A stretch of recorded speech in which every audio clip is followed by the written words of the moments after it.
Hello, welcome to my channel. My name is Orla, and in this channel I read short stories for children and adults who are interested. In this video I'll be reading another great story from Girls Who Slay Monsters, Daring Tales of Ireland's Forgotten Goddesses, written by Ellen Ryan, illustrated by Shona Shirley MacDonald. So, get cozy, cuddle down, and let's begin. This one is called Macha, High Queen of Ireland, and it's set around Armagh in Ireland. Macha was a quick-witted, flame-haired goddess who believed it was her destiny to lead. So, as a young girl, she said goodbye to her mother and half-sisters in the outer world and went to live with her father, Éed Rua, within the jagged, bleak beauty of Ulster.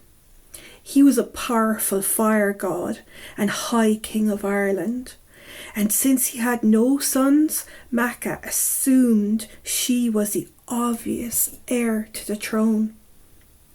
Mortals didn't take kindly to women rulers, but the goddess paid no attention to their outdated attitude, as she was more than powerful enough. She possessed superhuman speed and loved to show it off. Up on the Mourne Mountains, through coconut-scented gorse and across granite peaks, she ran so fast she outraced the wind.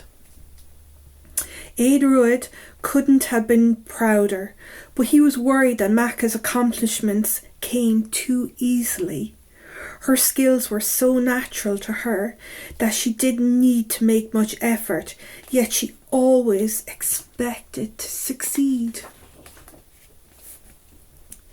The king knew his people hadn't warmed to the idea of a female ruler, and handing her the throne could cause a rebellion. She would have to win them over first, and that would take an effort he doubted she would make. So when the time came for Éed Rua to retire to the outer world, sad though he was, he refused to crown his daughter. "Women marry rulers," he said. "They cannot reign themselves." Macha felt betrayed. In all her years of dreaming about the throne, she never once considered losing it. Didn't her father love her? Hadn't she done enough to impress him? "I left my mother to be your heir," she argued. "I'm super skilled, clever, and entitled to take over." "You expect too much, daughter. You're not entitled to anything." Macha didn't just lose a kingdom that day, she lost herself as well. Who was she meant to be now, if not the queen? Without further discussion, Éed Rua set about finding a new king to replace him. He sent a message by raven to his two brothers, inviting them to make their claims to the throne. Then he hastily left to the outer world. Soon, Macha's uncles, the Torba and Simbat, both brutish giants, climbed up from their home beneath the sea. The ground quaked as the gods thundered up to the palace doors. It was no surprise when they also refused to accept their niece as ruler. They wanted the throne and expected the goddess to accept their decision. She did not. Macha had recovered from the shock of her father's announcement and made a bold promise to herself. "No man or god will decide I'm not good enough." So, terrifying as her uncles were, the goddess challenged them to a duel. Whoever won the fight would take the throne. When the mortals heard their princess planned to fight 2 giant gods, they rushed from every corner of the land to watch, certain Macha would be flattened like fried bread. But on the morning of the duel, when the goddess strode from her palace towards the hilltop battlefield, looking every inch a warrior in her royal purple and gold armour, the crowd gasped in wonder. In her left hand, Macha carried a huge white shield. It was decorated with red gold animals and almost as big as her whole body. In her right hand, she brandished her father's flame-tipped spear, but it was the look of fierce determination in her eyes that most impressed them. This is Macha. Her shield and her flame-tipped spear, looking like a goddess, ready for battle. However, when the giants arrived on the battlefield and towered over Macha, all turned to laughter. The crowd could see the goddess didn't stand a chance. This fight was going to be over in seconds. The Torba and Sinbad stamped their feet, cracking the ground beneath Macha. She stumbled and fell, but quickly clambered back up. Next, the 2 giants smashed their fists to the ground and tried to squash her like an ant, but she rolled away just in time. Everyone had underestimated Macha's speed. The giants raised their arms to slam down on her again, but this time she moved so fast that she was just a blur of colour. The goddess darted this way and that around the giants like a whipping breeze on the air. She moved at such speed that when the 2 gods twisted and turned to see where she had gone, they swayed with dizziness. "You can't beat me if you can't catch me," roared the goddess. Suddenly, Sinbad spotted Macha right behind him, but as he lunged to grab her, the goddess raised her spear and sliced her uncle lengthways up the middle of his body. If he weren't a god, he would have died on the spot.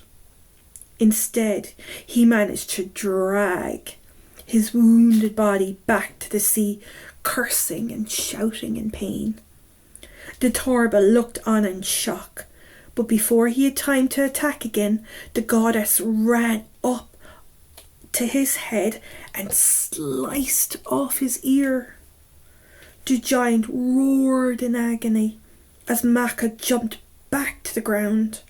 Blood rained over the battlefield before the giant fled, chasing after his brother. The crowd clapped and cheered with great respect. Their princess had bravely outfought the giants, but her job was not done yet. A rumour was already spreading that the Torba had 2 sons who could also defeat Macha for the kingdom. The goddess knew she would have to find those boys and defeat them as well. Faster than a horse, she ran the entire length and breadth of Ireland until she found the brothers on the west coast. They had made camp in a large forest, and as the goddess quietly kept her distance, she watched them fire roasting pigeons and swilling ale. But the boys were not alone. Word had clearly travelled that the goddess was coming to fight, since they were surrounded by no less than 50 hired guards. Macha didn't care. No amount of protectors would get in her way. She found a long rope near the entrance to the camp and quickly stuffed it into her sleeve. Then she rolled around in the dirt and ripped holes in her clothes. Hunched over and pretending to tremble, she disguised herself as a sickly mortal begging for food. The goddess limped her way through the group of guards and over to her cousins. Disgusted by her dirty appearance, they tried to shoo her away. But now the Macha was close enough. She used her super speed to pull out the rope, tie the boys up, and sling them over one of their horses.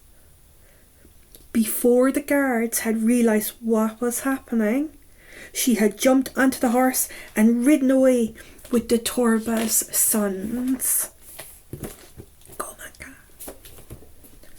Macha returned home with her cousins lying helpless across her lap, outwitted and overpowered. The mortals came out into the streets to see her arrive. The goddess called out for everyone to hear. Tell me, should these defeated gods lead you, or will you have me instead? It was undeniable how deserving a ruler she was, and every man and woman fell to their knees in worship. They also wondered what their new queen would do to the giant sons. Surely she would punish them severely. But Macha was a clever strategist and knew how to win her subjects' loyalty. So she showed the mortals what a forgiving queen she was. I will offer you freedom, cousins, on one condition. You must build me the most magnificent fort ever seen outside the outer world. Relieved, the boys gratefully agreed. Named Eamon Macha, the fort became the jewel of Ulster's crown, attracting visitors from across the country to marvel at its beauty and bringing pride to the local community. Macha's reign was one of peace and great wealth. Her quick, smart thinking was of enormous use to her people over the years, from solving crop failure to outwitting invaders. Soon she was known throughout Ireland as a diffuser of all excellence, which meant she spread greatness wherever she went. So when the goddess finally retired to the outer world, the Ulster people renamed an entire county in her honour. This is how County Armagh, which means Macha's height, got its name, so no one would ever forget their extraordinary goddess queen. The end. That was another great story from Girls Who Slay Monsters. Till the next one. Bye bye.